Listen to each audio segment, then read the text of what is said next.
Assalamualaikum warahmatullahi wabarakatuh.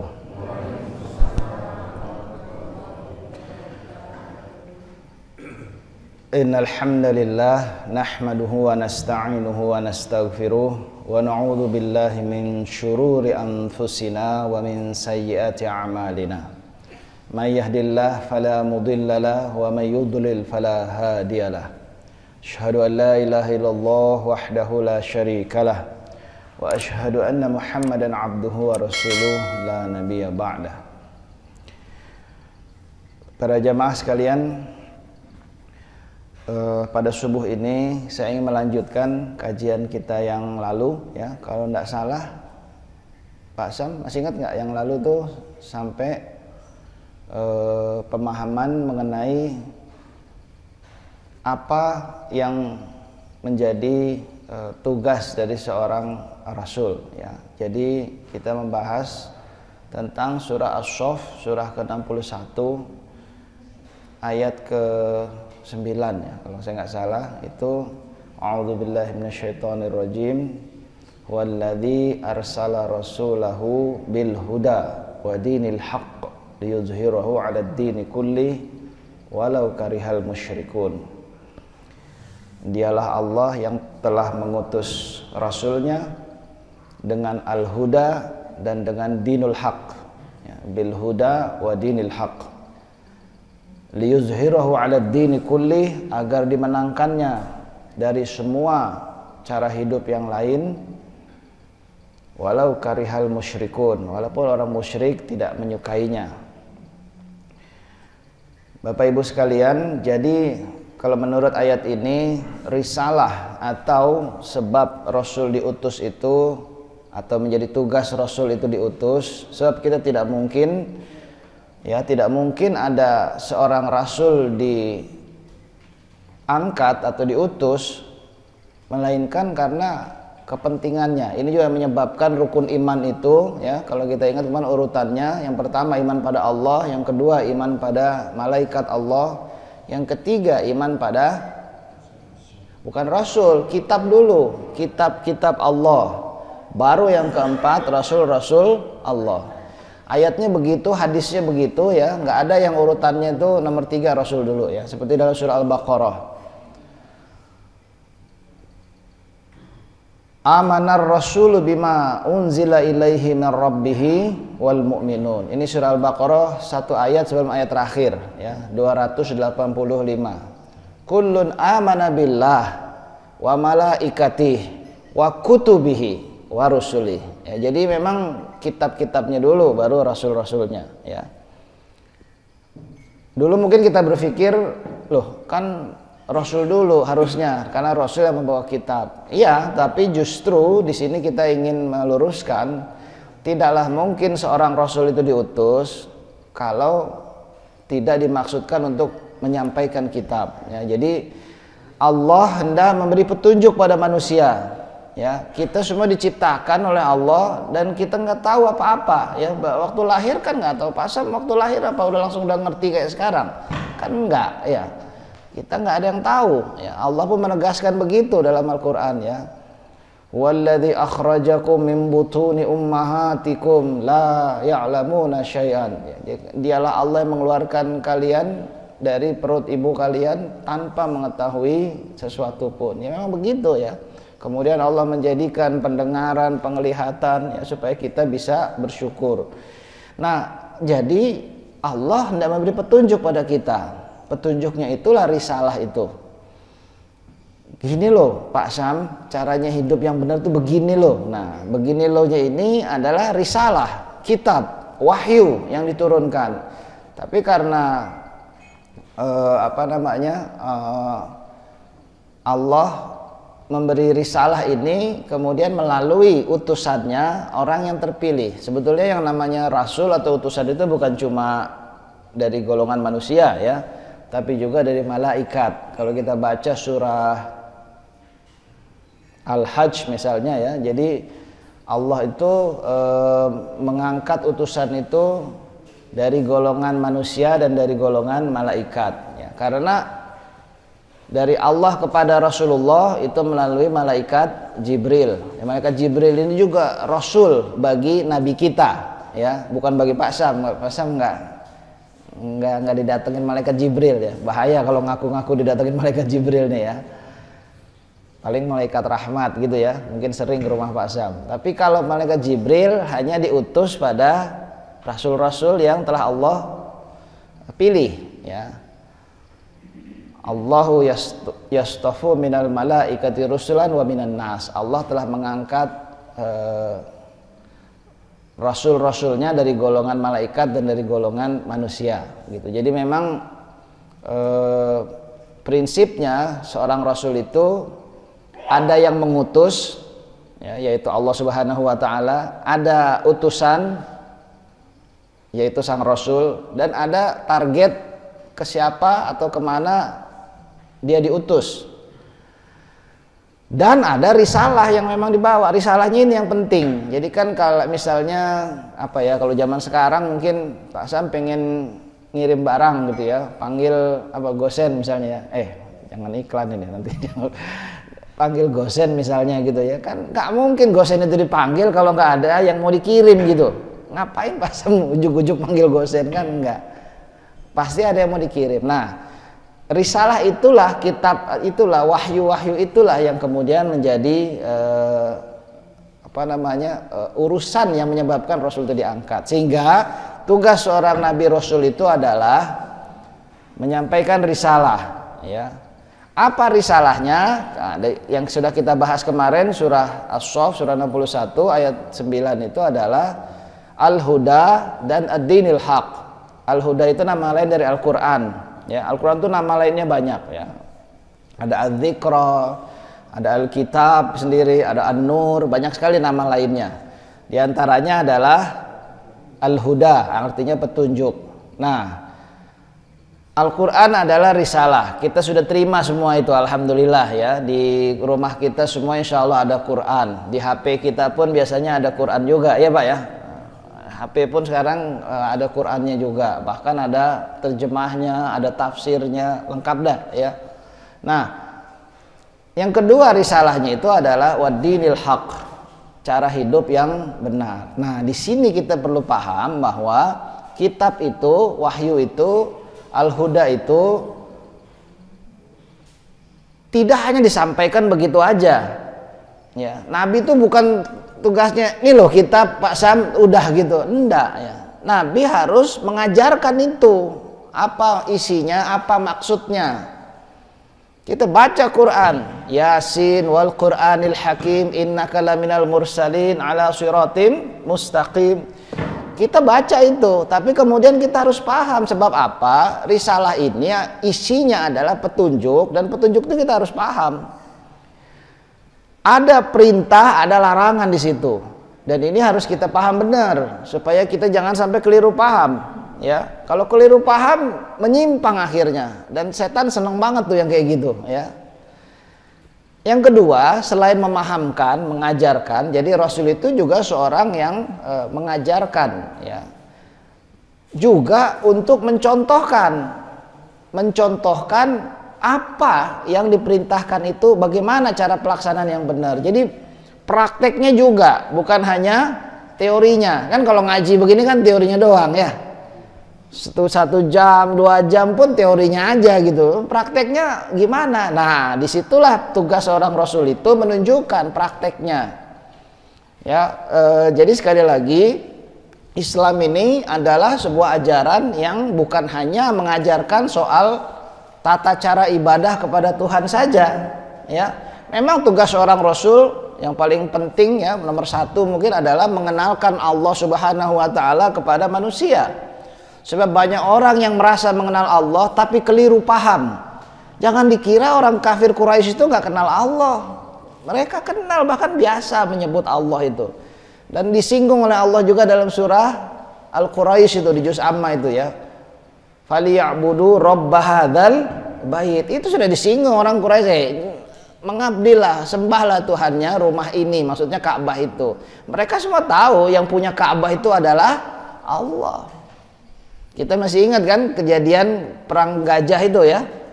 Ketika diserbu oleh Abraha dengan gajahnya, ya Abdul Muthalib saat itu kemudian memutuskan udah tinggalin aja udah gitu ya. Ketika ditanya oleh Abraha, kenapa malah ditinggalin gitu? Malah minta untanya, ya untanya Abdul Muthalib yang diambil oleh Raja Abraha itu. Abdul Muthalib bilang, unta itu punya saya sehingga saya minta. Tapi kalau Ka'bah ini ada yang punya, biar yang punya yang jaga. Dan benar aja ya, kemudian pasukan gajah itu dihancurkan sebagaimana dalam surah Al-Fil ya. Nah, jadi sekali lagi para jamaah sekalian, orang kafir Quraisy itu sudah mengenal Allah, tetapi mereka mencampur adukan ya, mengenal Allah itu dengan pengetahuan yang batil ya, dengan cara yang salah ya. Mereka menaruh, udah tahu Ka'bah itu rumah Allah, Baitullah, tapi mereka menaruh 360 lebih berhala di dalam dan di sekitar Ka'bah. Jadi orang datang dari segala penjuru bawa berhalanya masing-masing. Ini dari mana nih? RW 20 misalnya ya.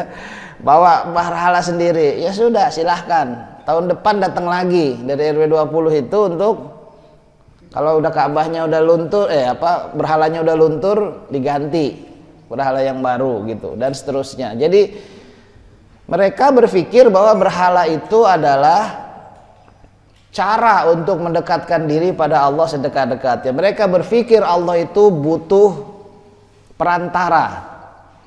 Nah, datanglah Rasul ini kemudian meluruskan, Allah tuh nggak perlu perantara, Pak Syam. Kalau ente mau doa, langsung doa kepada Allah ya.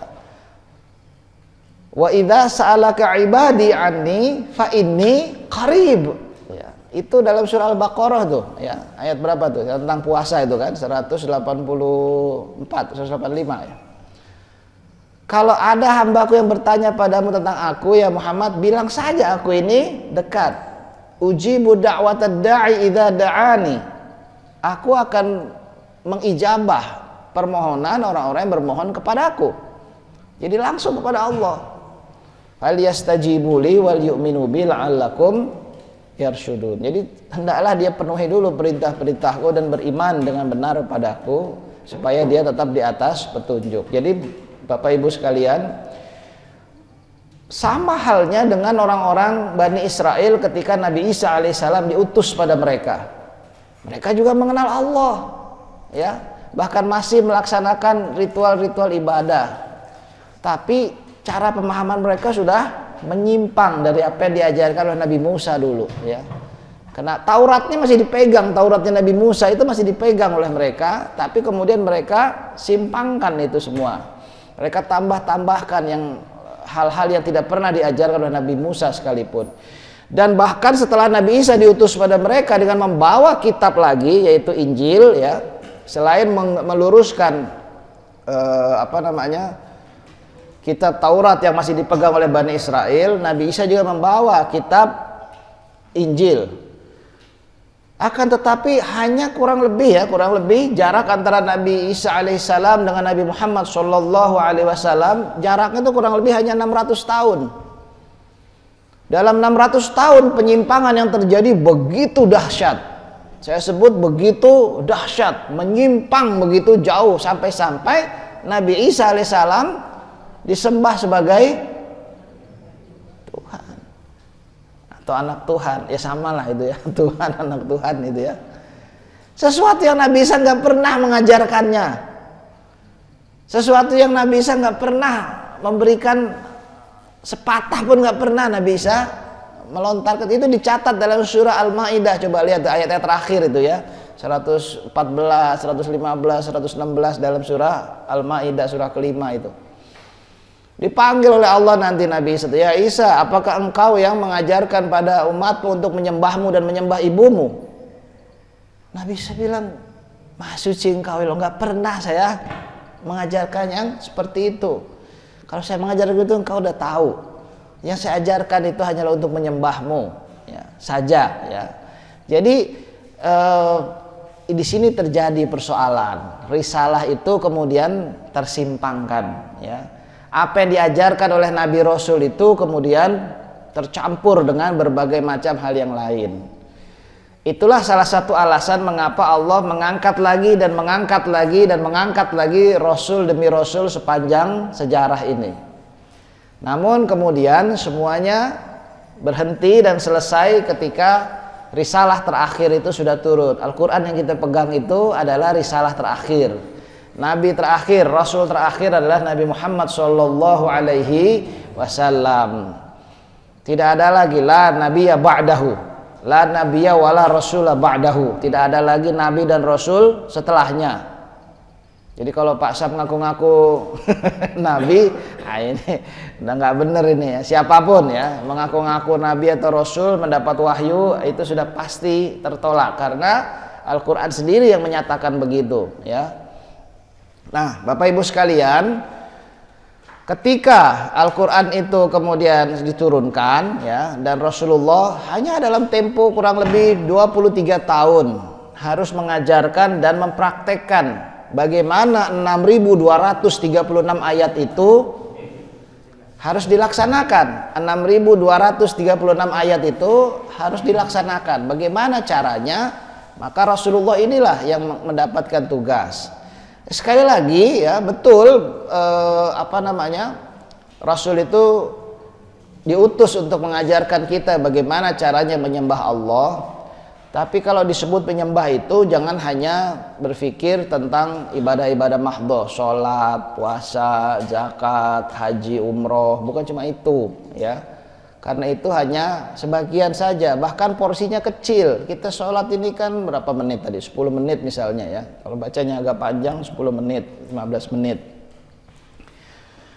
10 menit dikali 5 cuma 50 menit ya. Padahal satu hari kita dikasih jatah 24 jam semua. Pasang dapat 24 jam kan?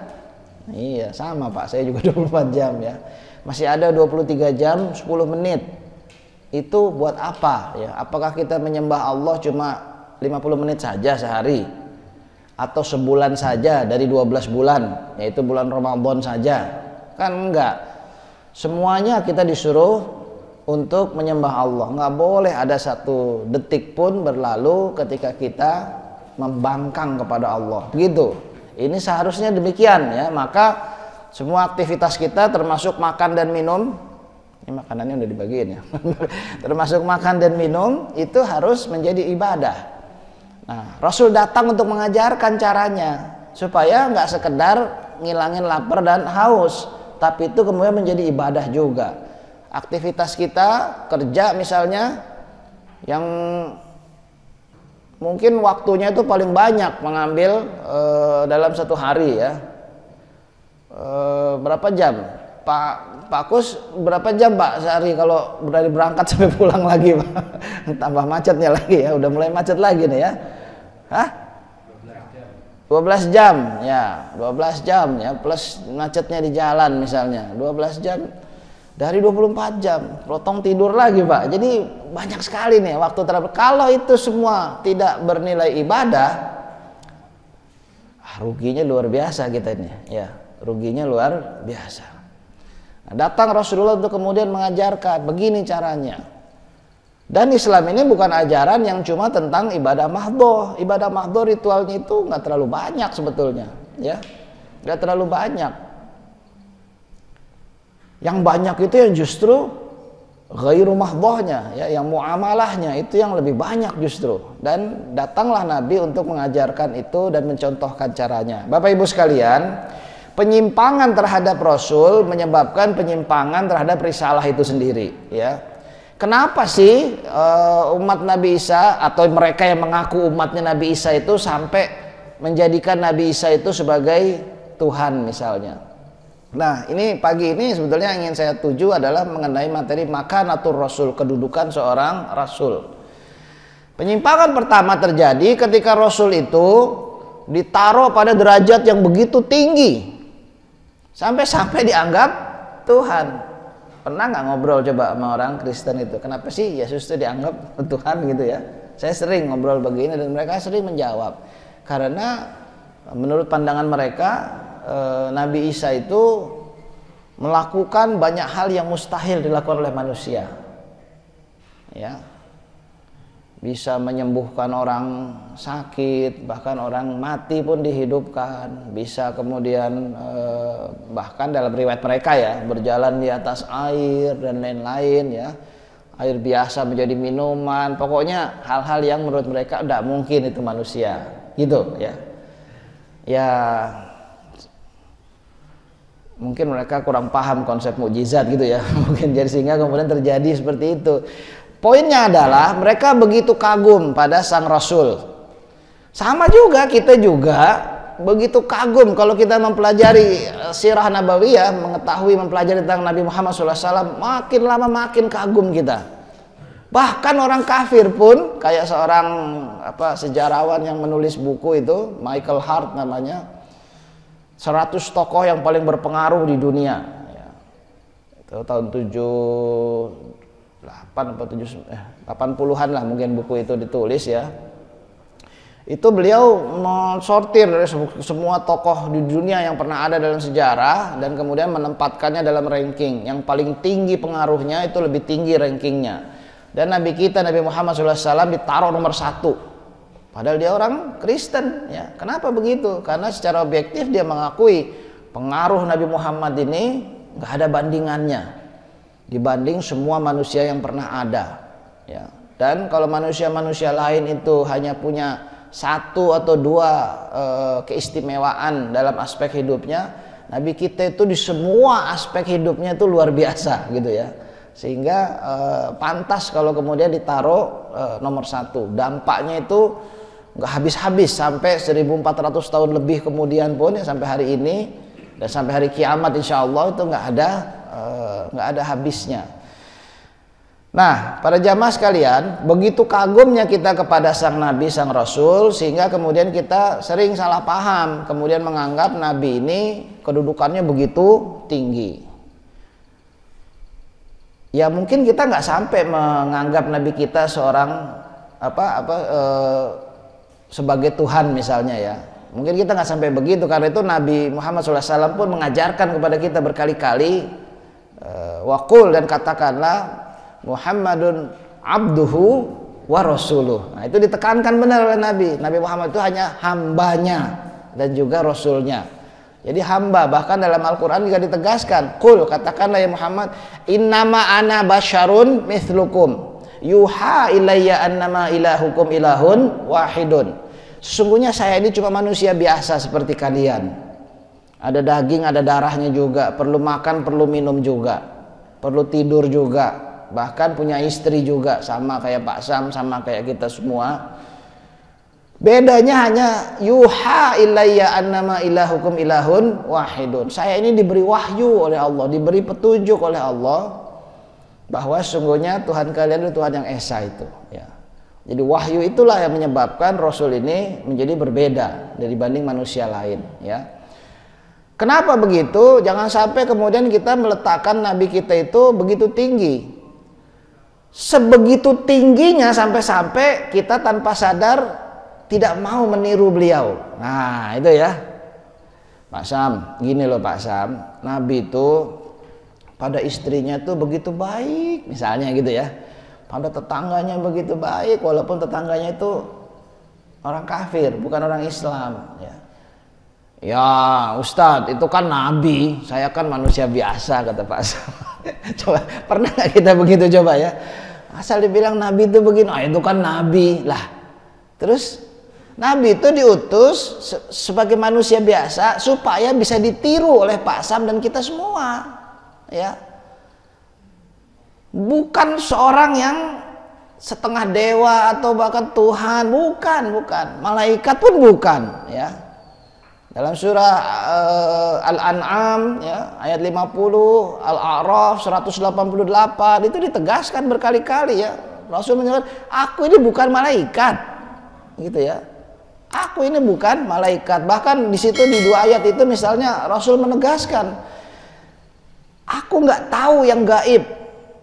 La amliku khazainullah. La aqulu lakum ini amliku khazainullah. Aku nggak pernah bilang bahwa aku ini menguasai perbendaharaan Allah.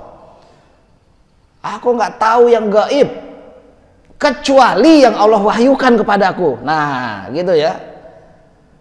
Bahkan dalam ayat 188 surah Al-A'raf itu tegaskan, kalau aku mengetahui yang gaib itu, niscaya aku selalu hanya berbuat yang baik dan tidak pernah ditimpa keburukan.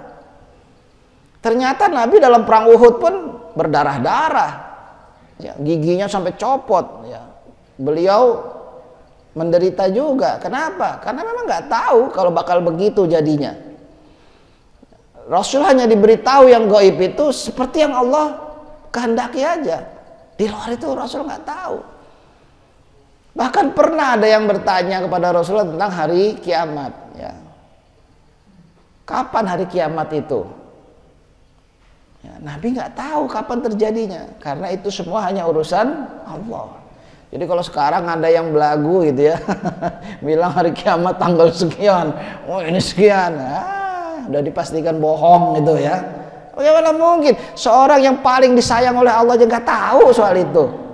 Bahkan ketika malaikat Jibril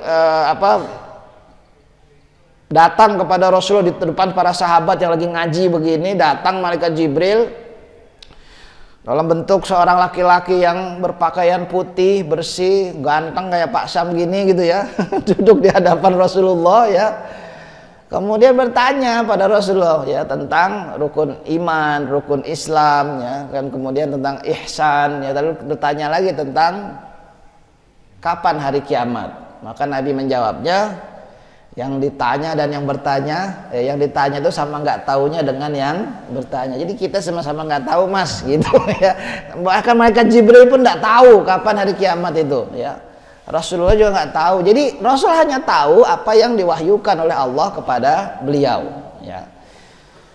Supaya kita jangan terjebak kemudian menjadikan Nabi Rasul itu begitu. Kalau kemudian kita menjadikan Nabi Rasul itu begitu tinggi kedudukannya sampai-sampai kita nggak mampu mencapainya, nanti risalah yang dibawanya pun kita pikir nggak mungkin dilakukan oleh kita, gitu ya.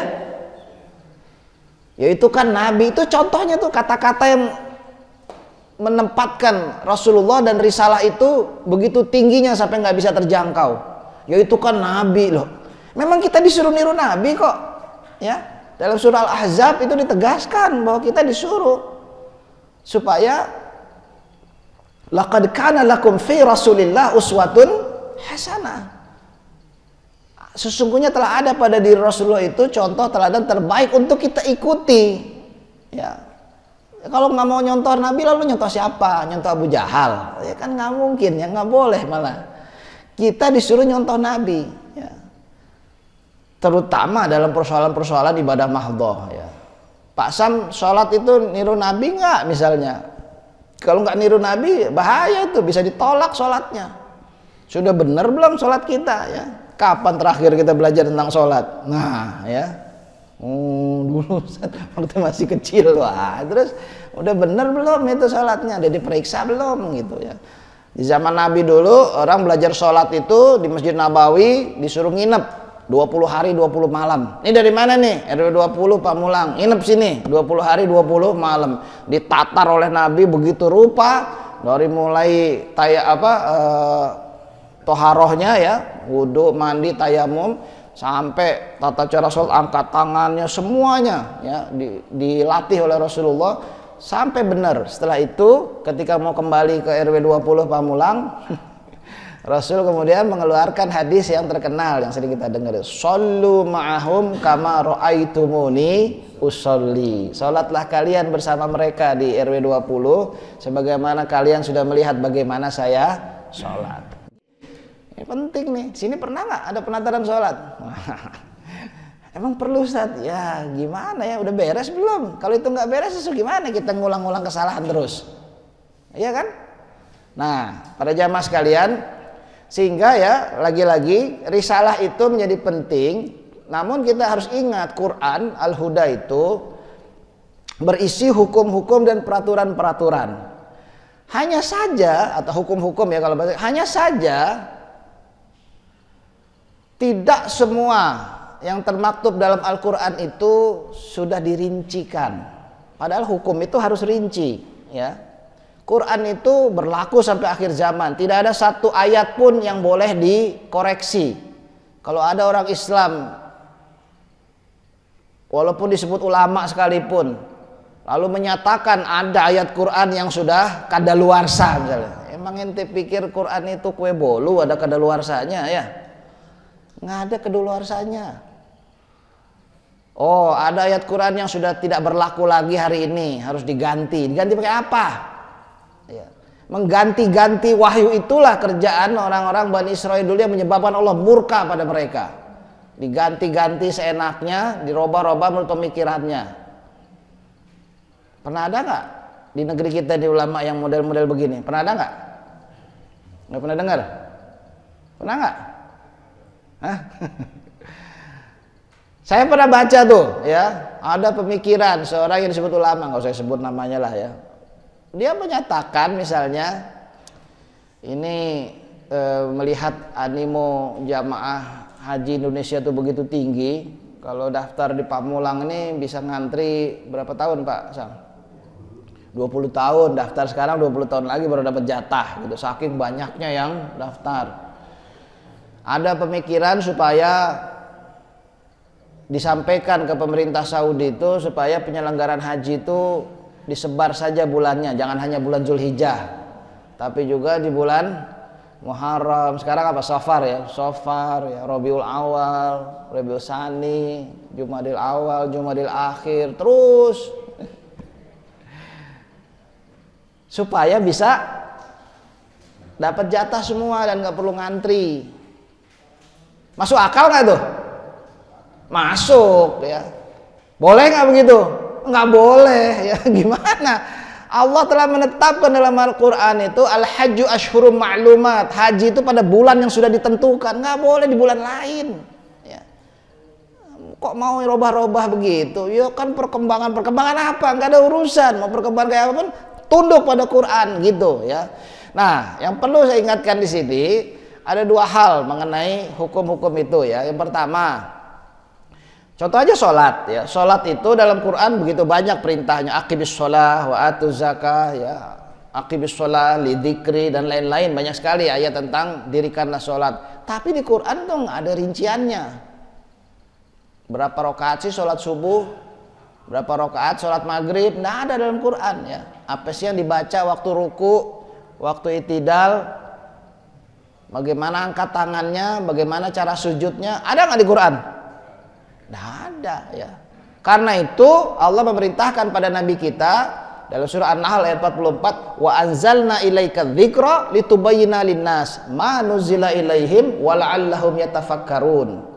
Kami turunkan adzikra ini kepada engkau ya Muhammad litubayyina linnas, agar engkau yang menjelaskan, mendetilkan kepada mereka manuzila ilaihim, apa-apa yang diturunkan pada mereka itu, wala'allahum yatafakkarun, dan agar mereka berfikir. Jadi Rasulullah kemudian yang menjadi begini, sini Pak Sam, sholat itu begini, angkat tangannya, sedekapnya, rukunya, sujudnya, semua dijelaskan oleh Rasulullah yang nggak ada dalam Quran. Maka penjelasan tentang Quran itu menjadi sesuatu yang tidak bisa dipisahkan dari Quran. Karena itu Rasulullah berpesan ya di Haji Wada terakhir sebelum Rasulullah wafat. Haji Wada itu di bulan Dzulhijjah, Rasul wafat di Rabiul Awal, hanya berbeda berapa bulan itu ya. Dzulhijjah katakanlah jadi itu Dzulhijjah, Muharram, Safar, Rabiul Awal. Enggak nyampe 4 bulan. Ya, sejak Rasulullah menyampaikan pesan ini beliau wafat. Pesannya apa? Taraktu fikum amrain lan tadillu abadan in tamassaktum bihima kitaballah wa sunnatur rasuli. Aku tinggalkan dua perkara bagi kalian, nggak bakalan kalian sesat selamanya kalau kalian pegang yang dua ini. Walaupun jauh jaraknya dari Nabi kayak kita ini, walaupun hidupnya entah di zaman kapan, pegang yang dua ini, nggak bakalan sesat kita selamanya, yaitu kitaballah wa sunnatur rasuli. Kitab Allah Al-Quran dan sunnah Rasulnya. Sunnah ini maksudnya ketetapan ya, sunnah itu artinya ketetapan. Sunnatul Rasul, ketetapan Rasulnya. Maka kita harus ngerti yang mana yang ketetapan Rasul yang berlaku buat kita, buat Pak Sam, buat semuanya berlaku. Kalau kita bersyahadat asyhadu an la ilaha illallah wa asyhadu anna muhammadan rasulullah, maka kita wajib kemudian memahami, memegang dan menjalankan ketetapan Allah dan Rasulnya, gitu ya. Jadi ada ketetapan Allah dan Rasulnya. Hal-hal yang tidak rinci dalam Al-Quran dirincikan oleh Rasulullah Shallallahu Alaihi Wasallam. Namun, nah ini penting nih, tidak semua dirincikan oleh Rasulullah juga. Kenapa? Karena Quran itu dirancang sebagai kitab yang terakhir sampai hari kiamat. Nggak ada lagi kitab yang diturunkan setelah itu. Karena itu Quran harus bisa jadi pedoman, pegangan bagi umat setiap zaman, termasuk kita di zaman sekarang ini dan anak cucu kita di zaman berikutnya. Padahal zaman itu berkembang terus, ya apa enggak? Hal-hal yang belum ada, belum terjadi di zaman Rasulullah dulu terjadi di zaman sekarang, ya apa enggak? Bagaimana terus kita kemudian menghukumi atau membuat aturan soal itu, ya. Kayak misalnya sekarang Pak Sam kan kalau dulu dagang itu di pasar, bahkan duit pun belum ada dulu, ya, barter, ini ditukar kamera misalnya gitu ya, ini ditukar, itu barter, begitu dagang zaman dulu. Sekarang ibu-ibu nggak perlu keluar rumah, Bu. Nggak perlu ke pasar, pencet paket, nah datang tuh langsung ya. Dagang online begini bagaimana hukumnya? Wah, ya kan? Boleh apa enggak? Halal apa haram? Di masjid apa namanya? Di Tangerang sana saya pernah ditanya, Ustadz, ini ada hadis bahwa Rasul melarang jual beli di dalam masjid. Iya, saya bilang. Ya jelas lah, di dalam masjid nggak boleh buka lapak, ya. Dagang, itu dagang apa? Kue, itu dagang apa? Di masjid sholat, ibadah, ngaji, tholabul ilmi dan lain-lain, ya. Nggak boleh dagang di masjid. Nah, di luar masjid situ kalau mau, ya. Kalau di luar masjid masih boleh, ya. Nah, ditanya bagaimana kalau zaman sekarang dagangnya itu pakai HP. Sambil begini, sambil tirit, wah, Tokopedia masuk misalnya. Dia rupanya punya toko online. Boleh nggak kita dagang di masjid pakai online begini? Nah, coba lihat ya. Kira-kira jawabannya gimana itu, Pak? Terkena nggak dengan hadis tadi? Nah, ya kan? Ini nggak ada di zaman Rasul. Bahkan di zaman 4 ulama mazhab pun nggak ada. Orang online baru ada sekarang, ya. Belum lama adanya. Sekarang ada. Dan kemudian bagaimana kita menyikapi itu halal apa haram? Kan bahaya kalau ternyata haram. Itu rezeki yang kita peroleh dari situ. Bahkan Rasul menyuruh kalau ada yang dagang di masjid, doain supaya dia nggak dapat berkah. Mungkin dapat untung tapi nggak dapat berkah. Nabi jarang-jarang nyuruh doain yang jelek tuh, ya. Tapi karena begitu dilarangnya persoalan ini, sampai-sampai disuruh doain nggak supaya nggak dapat berkah itu, ya. Jadi ini hal-hal yang baru, ya, yang tidak ada di zaman. Nah, tetapi ya Quran itu memang diturunkan untuk seluruh zaman dan bisa mengantisipasi persoalan-persoalan begini. Kenapa? Karena hukum-hukum dalam Quran itu ada yang sifatnya detail dan ada juga yang sifatnya normatif. Normatif itu apa? Hanya norma-normanya aja yang diatur. Tetapi rinciannya kita disuruh untuk membuat satu keputusan hukum berdasarkan Quran dan Sunnah itu.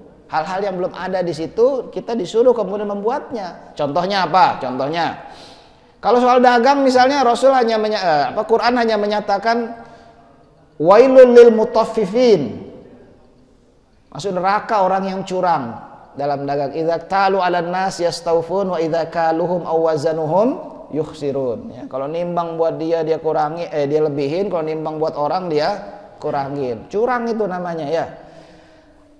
Itu prinsipnya, normanya. Kalau dagang online sama, nggak boleh curang. Ini dagang online halal, tetapi kalau curang ya haram juga gitu, ya. Yang dipajang di toko online-nya itu barang asli, orisinil. Begitu order yang dikirim KW3 misalnya. Hati-hati tuh, ya. Itu kena itu. Wailul lil mutaffifin. Kena itu, ya. Jadi sekali lagi, apalagi yang lebih parah ya, jualannya sepatu, begitu dibeli yang dikirim cuman aqua gelas, itu kan nggak lucu bener itu ya. Apaan ini? Itu namanya curang, dan curang itu kena ya, walaupun online, offline apa kayak itu kena juga. Jadi hanya normanya saja yang diatur ya. Bapak Ibu sekalian, ya disitulah kemudian kita harus memahami bahwa ada hukum-hukum yang berkembang, ya ada hukum-hukum yang berkembang yang menyebabkan kemudian kita ini disuruh cerdas dalam menjalankan aturan agama Islam ini, ya.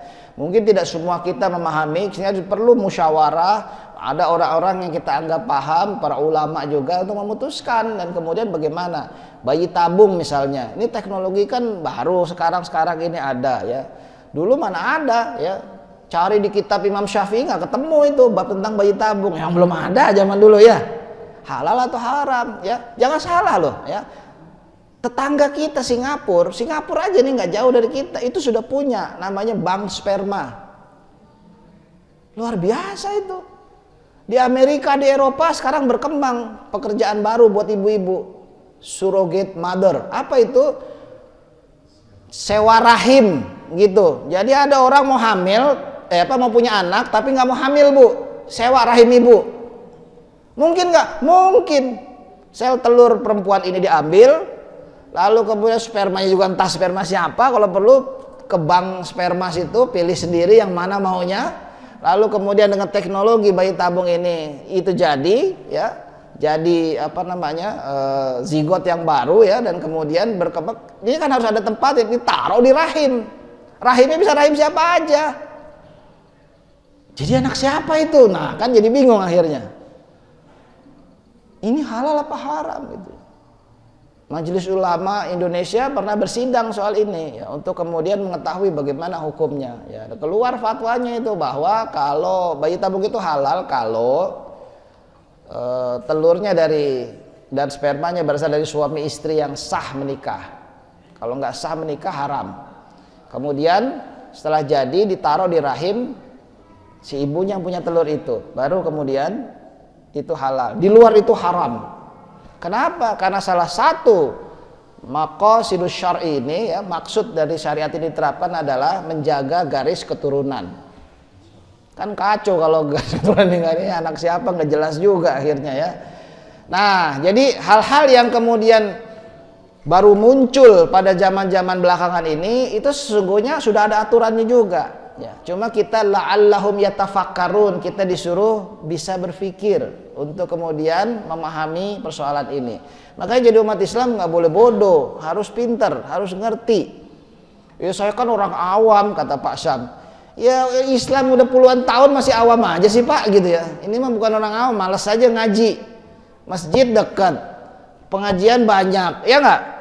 Ini didirikan, dibagusin masjid ini supaya nyaman kita beribadah dan mengaji di sini.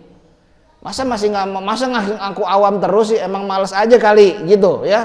Hati-hati kalau kemudian nanti kita beralasan seperti ini di hadapan Allah, kira-kira diterima apa enggak? Ya. Naudzubillah tsumma naudzubillah ya. Bapak Ibu sekalian ya, terakhir ada orang-orang yang menyimpangkan kedudukan Rasul dan juga risalahnya itu. Tadi kan ditaruh tinggi benar, sekarang ditaruh rendah. Dianggapnya Nabi itu sama kayak kebanyakan orang. Ada seorang guru besar di UIN Ciputat itu yang secara resmi mengajarkan, dan masih ada makalahnya itu yang diajarkan itu, bahwa Nabi Muhammad SAW itu waktu di Mekah, kan Nabi itu 2 periode ya, di Mekah 13 tahun lalu hijrah ke Madinah. Di Madinah 10 tahun kurang lebih. Waktu di Mekah katanya Nabi Muhammad itu orangnya sabar, baik pada orang lain, setia pada istrinya cuma satu, Khadijah aja. Tapi begitu hijrah ke Madinah, begitu Nabi menjadi pemimpin di sana, begitu merasakan kekuasaan dan politik, maka Nabi kemudian menjadi suka perang. Selama 9 tahun perang yang dipimpin oleh Nabi secara langsung aja 27 kali. 9 tahun perangnya 27 kali. Dan Nabi mulai poligami, punya istri lagi katanya. Lalu disimpulkanlah, ya demikianlah, yang bahkan seorang nabi pun katanya kalau kena godaan politik itu jadi begitu. Ini saya bilang kurang ajar bin kurang ajar ini orang yang ngomong begini nih. Saya nggak peduli dia guru besar juga. Ya, dia pikir nabi itu kayak dia gitu. Kalau jadi anggota DPR kayak atau jadi menteri kayak langsung emangnya dia kayak gitu nabi itu. Naudzubillah tsumma naudzubillah ya. Tapi saya ditanya, "Tar dulu Ustaz, emang bener nabi itu waktu di Mekah istrinya cuma Khadijah?" Ya iya sih, saya bilang ya. Emang bener kan? Ya. Setelah Khadijah meninggal baru Nabi menikah lagi ya. Dengan Saudah lalu kemudian dengan Aisyah. Ya walaupun Aisyah itu nanti di Madinah baru berkumpul bersama Nabi. Emang benar Nabi itu memimpin perang di Madinah itu 27 kali dalam 9 tahun. Kalau di rata-rata setahun 3 kali kan? Benar saya bilang. Jadi benar dong kalau Nabi itu. Nah, itu yang nggak benar. Nah, ya, kesimpulan itu yang nggak benar. Ya. Ketika kita pakai kacamata, kita memandang itu ya kacamata kita burem, Nabi kelihatan burem juga jadinya. Yang burem tuh kacamatanya ya. Kenapa? Karena Nabi itu walaupun kemudian beliau seorang manusia biasa, tetapi dalam menjalankan risalahnya ini selalu dibimbing oleh Allah Subhanahu wa ta'ala. Ada beberapa pernikahan yang diperintahkan langsung oleh Allah. Ada ayat yang menikahkan Rasul dengan mantan istri anak angkatnya. Itu ada ayatnya ya. Allah yang menikahkan. Bukan maunya Rasul. Kenapa? Karena kalau enggak Rasul yang melaksanakan, enggak ada yang mau. Karena dulu anak angkat itu dianggap sama dengan anak kandung. Sedangkan menikahi mantan istri anak kandung, mantan nih udah dicerai, itu tetap haram, nggak boleh ya. Nah, tapi kemarin Quran datang, beda, anak angkat dengan anak kandung tuh beda. Quran menegaskan itu, ya, beda. Anak angkat nggak punya hak waris, paling-paling dapat dari wasiat itu pun nggak boleh lebih dari 30%. Mantan istri anak angkat boleh dinikahi oleh mantan mertuanya, beda dengan anak kandung nggak boleh. Siapa yang melakukan ini? Dan ketika Nabi melakukan itu diketawain oleh orang-orang kafir di Arab sana. Kenapa? Karena adat mereka itu Pak Mali kalau bahasa Sundanya ya. Nggak boleh itu. Tapi kemudian Rasul harus menegaskan ini hukumnya dan harus dilakukan. Ya. Dan Nabi perang itu bukan dalam rangka menyebarkan Islam. Enggak, Nabi berusaha nggak perang, tapi diserang terus. Sehingga apa yang sudah Nabi bangun ini harus dilindungi. Misalnya Pak Sam ini petani, sudah nyangkul sawah, sudah diairi, sudah ditanam bibit segala macam, udah mulai tumbuh. Hama datang.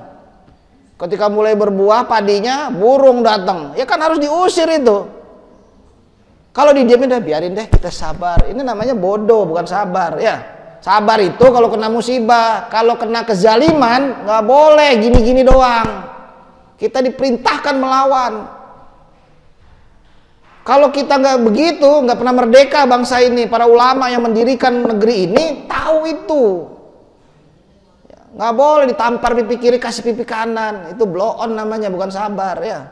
Sabar itu melawan. Bahkan ayat tentang sabar di surah Ali Imran ayat terakhir ayat 200 itu, isbiru wasabiru warabitu. Sabarlah kalian, tingkatkan kesabaran dan siap siaga menghadapi mereka. Itu tentang perang, sabar tuh. Ini sabar itu perang. Coba lihat ya. Udah deh, biarin deh kita dijajah. Sampai kapan nggak pernah merdeka kita nih ya? Kita merdekanya bukan dikasih, kita merdekanya itu kita rebut. Pertolongan Allah datang ya. Udah perang aja belum tentu menang. Emang nggak menang-menang kita perang itu kan, berkali-kali juga kalah lagi ya. Lawan Belanda, sampai akhirnya Jepang yang datang mengalahkan Belanda itu. Terus Jepang ternyata brengsek juga, penjajah sama aja di mana-mana walaupun kulitnya beda ya. Kita lawan pula Jepang, kalah lagi, tapi kita lawan lagi. Akhirnya Jepang kalah, bukan oleh kita tapi oleh Amerika, dan kita merdeka. Ya terserah Allah ngasihnya. Kita berusaha, kita minta, Allah kasih lewat cara ini, enggak apa-apa ya. Tapi kita berjuang terus. Ya. Dan kita merdeka. Lalu Amerika dan sekutunya yang datang mengalahkan Jepang itu klaim, nah ini kan bekas jajahan kita dong. Belanda ikut-ikut situ. Oh, kita lawan tuh sekutu, enak aja. Lawan Belanda kita kalah, lawan Jepang kita kalah, sekarang lawan sekutu. Kira-kira menang apa kalah? Ternyata menang. Gitu ya. Itu kan begitu. Naiknya Jenderal Sudirman itu ketika perang melawan sekutu ini. Di Ambarawa segala macam itu kita perang dan menang.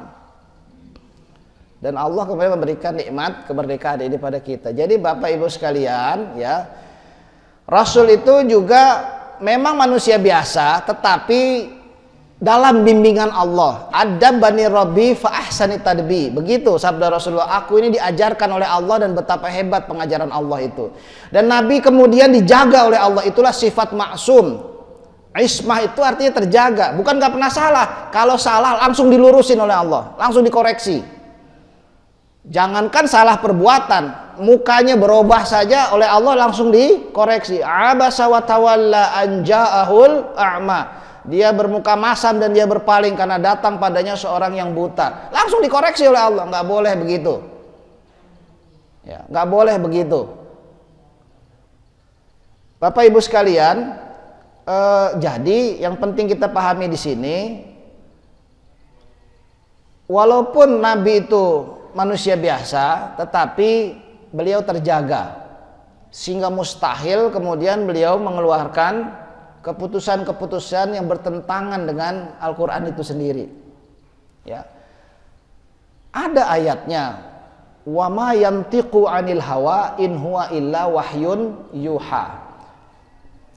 Dan tidaklah yang dia ucapkan itu berasal dari al-hawa, hawa nafsunya, keinginannya. In huwa illa wahyun yuha. Kecuali itu adalah wahyu yang diwahyukan padanya. Dalam membaca ayat ini kita juga harus mengerti dengan paham bahwa bukan berarti semua ucapan Nabi itu wahyu. Ya enggak? Apa setiap Nabi ngomong itu wahyu? Kan enggak. Yang dimaksud ayat ini yang Quran yang 6236 ayat itu. Tidak ada satupun dari 6236 ayat itu yang berasal dari perasaan atau pikiran Nabi sendiri. Bukan, semuanya wahyu yang diturunkan. Tapi Nabi sebagaimana Pak Sam dan yang lain-lain juga berinteraksi dengan orang lain, ya. Diskusi, tanya jawab, kemudian memberikan perintah ini itu, berinteraksi dengan keluarganya, istrinya, anaknya. Bukan semua yang diucapkan itu kemudian adalah wahyu, bukan ya. Ada hal-hal yang memang itu adalah bahkan ada yang hanya selera pribadi Nabi aja. Nabi itu makanan kesukaannya tahu nggak Pak Sam? Kurma itu makanan pokok Pak, kayak kita nasi gitu ya. Bapak kalau saya tanya, Bapak paling suka lauknya apa Pak? Lauknya yang ditanya ya, bukan. Kalau kurma itu makanan pokok buat Nabi itu ya, kayak kita makan nasi. Di sana nggak ada nasi, adanya kurma, gandum ya. Nah, para sahabat tahu tuh Nabi suka daging kambing, paha belakang gitu, sehingga selalu diambilin bagian itu. Kalau buat Nabi selalu itu yang diambilin ya. Nah, tapi bukan berarti Pak Sam harus doyan daging kambing juga gitu ya. Nggak harus, daging ayam juga boleh, itu selera ya, nggak harus ya. Tapi jangan kemudian kita bilang kambing itu makanan yang buruk ya, itu kesukaan Nabi masa buruk sih gitu ya. Nabi seleranya kalau pakai baju ya sama seperti orang Arab kebanyakan, bajunya pakai gamis dan pakai sorban. Kesukaan Nabi warnanya itu gamisnya warna putih atau hijau, sorbannya warna, ada yang tahu warna apa? Hitam, betul. Sorbannya warna bukan putih, hitam. Sendalnya, Nabi juga pakai sendal. Sendal kesukaan Nabi itu warna warna apa? Kuning. Ada hadisnya itu ya. Ini hadiah, Nabi itu senang pakai sendal itu. Sendalnya warna kuning ya. Jadi tapi itu selera. Nabi nggak pernah pakai sarung kayak Pak Sam begini ya. Nabi nggak pernah pakai peci kayak kita begini. Tapi kita boleh, karena itu bukan berarti tidak mengikuti sunnah Rasul. Karena sunnah itu ketetapan yang kalau itu ditetapkan berlaku buat kita semua. Ada hal-hal yang memang bukan ketetapan. Nabi makan pakai 3 jari. Ada hadisnya itu kan? Sahih nggak? Sahih, 3 jari. Tapi yang dimakan Nabi itu apa? Yang dimakan tuh kurma Madinah yang agak gede-gede itu, 3 jari. Pak Sam makannya apa? Bubur ayam. Bagaimana makan bubur ayam 3 jari? Itu bukan sunnah, bukan ketetapan. Yang ketetapan adalah makan minum dengan tangan kanan. Itu perintah Nabi. Nggak boleh makan minum kecuali dengan tangan kanan. Setan yang makan pakai tangan kiri kata Nabi. Sehingga diwanti-wanti. Mau pakai tangan 3 jari atau 5 jari kalau nasi padang gitu ya. Atau pakai sendok kalau bubur ayam. Atau pakai sumpit kalau mie ayam. Ini jadi ngomong makanan ya. Terserah. Tapi masukin mulutnya pakai tangan kanan. Boleh nggak? Kalau makan steak gimana Ustadz? Kan harus dipotong pakai garpu, pakai pisau. Ya potong aja. Tapi begitu masuk mulut jangan tangan kiri, tapi tangan kanan. Pakai garpu, jangan pakai pisau ya. Tangan kanan itu ketentuan.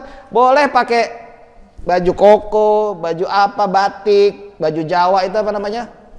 Itu boleh-boleh aja ya. Yang penting ketetapannya sunnahnya adalah menutup aurat gitu. Jadi inilah yang harus kita paham supaya kita jangan salah mengerti tentang risalah. Ada hal-hal yang memang kita dibebaskan. Ada hal-hal yang memang harus mengikuti ketentuan Rasulullah. Yang harus mengikuti ketentuan Rasulullah, dikit lagi ya. Yang harus mengikuti ketentuan Rasulullah itu ada 2. Tolong dicamkan ini. Pertama masalah akidah, kedua masalah ibadah mahdhah. Ini nggak akan berubah sampai hari kiamat. Sholat subuh 2 rakaat sampai hari kiamat nggak berubah gitu ya. Tata cara ibadah dan akidah itu nggak pernah berubah. Tapi muamalah bisa berubah seiring dengan azan. Tadi saya lihat azan di sini kan. Kalau di zaman Nabi Bapak Ibu tahu nggak azannya itu di mana muadzinnya? Di atas masjid. Bilal tuh disuruh naik. Kenapa? Nggak ada mikrofon, nggak ada speaker. Jadi nggak kedengeran. Kalau kita satu kali mungkin mati lampu. Pernah mati lampu nggak di sini? Jangan sering Pak. Kalau mati lampu azannya di mana? Di luar kalau perlu. Jangan azan di sini nggak ada yang denger. Karena azan itu fungsinya untuk memanggil orang. Ya, kalau lagi nyala boleh aja azan di sini karena udah 4 penjuru speakernya itu. Yang muamalahnya itu alatnya, adzannya, lafaznya itu nggak boleh berubah sampai akhir zaman. Jangan diganti jadi bahasa Indonesia. Allah Maha Besar, Allah Maha Besar. Nggak boleh itu ya. Di Turki pernah tuh ditetapkan nggak boleh ke bahasa Arab, ganti bahasa Turki semua. Ini nggak benar itu, salah ya. Nggak boleh kita kemudian merubah hal-hal yang tidak boleh dirubah. Demikian mungkin ya, sebelum saya akhiri mungkin ada koreksi atau sedikit pertanyaan. Silakan. Ya Pak, silakan. Berarti yang 3 jari itu bukan sunnah berarti? Bukan, bagaimana 3 jari kalau Bapak makan bubur ayam saya bilang tadi ya. Jadi kalau makannya kurma boleh-boleh aja ya. Nah, nanti kita bahas semuanya Pak. Kalau sekarang nggak keburu nih nanti ya. Jadi satu persatu. Jadi prinsipnya dulu hari ini yang saya sampaikan. Ya, ada hal-hal yang memang menjadi sunnah atau ketetapan. Ada yang sekedar hadis. Hadis itu berita. Bapak tahu nggak Nabi rambutnya kayak apa Pak? Panjang Pak, sebahu, ikal, dan sering dikasih minyak. Bapak rambutnya kenapa segitu? Karena itu bukan sunnah. Itu hanya hadis. Boleh rambut saya, pernah juga rambut saya panjang. Ya. Waktu COVID jadi nggak berani ke tukang cukur ya, tapi itu bukan ketetapan. Kalau itu jadi ketetapan kita semua harus panjang rambutnya, nah gitu. Jadi kita harus tahu mana yang ketetapan, mana yang bukan. Yang bukan ini boleh-boleh aja, bebas kita untuk berbeda dari Nabi Muhammad SAW gitu, kurang lebih Pak ya. Yang mana nanti kita bahas, banyak sekali kalau kayak begitu kita bahas, termasuk soal pakaian dan lain-lain. Cukup ya, saya akhiri, mudah-mudahan bermanfaat. Kita akhiri dengan kafaratul majelis dan hamdalah. Subhanakallahumma wa bihamdika asyhadu an la ilaha illa anta astaghfiruka wa atubu ilaik. Alhamdulillahirabbil alamin. Assalamualaikum warahmatullahi wabarakatuh.